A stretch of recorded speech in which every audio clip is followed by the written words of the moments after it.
ये रिक्वेस्ट होगी कि ये इंक्वायरी होना चाहिए, प्रोब होना चाहिए कि ये दिन दहाड़े जो इनकी मौत हुई तो वो कैसे हुई, किसने की, why is the culprit still absconding. और मैं यहाँ की जो एडमिनिस्ट्रेशन है, जो एनसी सरकार है, उनसे मैं ये सवाल पूछना चाहती हूँ कि आपके मुंह पे ताला क्यों लगा है? पिछले 24 आवर्स में कुलगाम में ही नहीं, बड़गाम में, गांधरबल में जो छोटे छोटे लड़के हैं उनको उठाया जा रहा है। तो मैं यहाँ गवर्नमेंट से पूछना चाहती हूँ कि यहाँ क्या सब लड़के मिलिटेंट हैं? क्या कोई किसी का रिश्तेदार है किसी मिलिटेंट्स के साथ, किसी कोई इनडायरेक्ट लिंक हो, by being related to them, आप सबको अब मिलिटेंट करार ठहरा रहे हैं, सबको आप शक की निगाह से देख रहे हैं। तो this is absolutely wrong.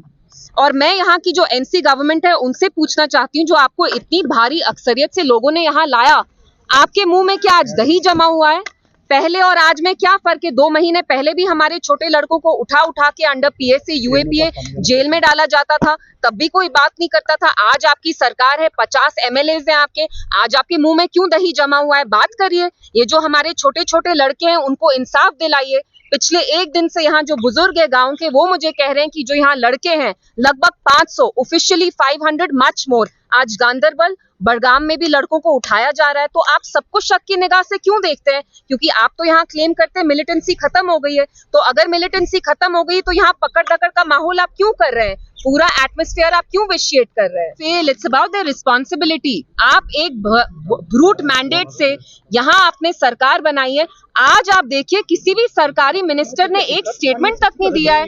Kulgam में, बड़गाम में, गांधरबल में लगभग 500 to 1000 इतने लोग, इतने लड़कों को उठाया गया है पुलिस ने, तो उसके बारे में तो ये कुछ नहीं बोल रहे। तो आप मुझे बताइए, लोगों ने आपको क्यों वोट दिया? क्योंकि आप तो कुछ बात ही नहीं कर रहे हैं। पहले और अब में तो कोई फर्क नहीं है। कहना चाहती हूँ इस सरकार को, मेरी अपील होगी कि जो यहाँ की फैमिली है, जिनके जो एक्स आर्मी मैन जो कल शहीद हुए, आप उनको एक कॉम्पनसेशन दे, क्योंकि he was the sole breadwinner for his family. He is left behind 4 young teenage daughters, one son, who's not even a teen yet. I think he's 10 or 11 years old. तो please खुदा के वास्ते इनकी मदद करिए। Let it not B lib service कि यहाँ PDP के लोग आए, बीजेपी के लोग आए, एनसी के लोग आए, सरकार के लोग आए, डीसी साहब यहाँ आए, I really appreciate it, but you have to show more largesse. This is a family who has lost their sole breadwinner. So please compensate them well. And not just compensation, initiate a probe.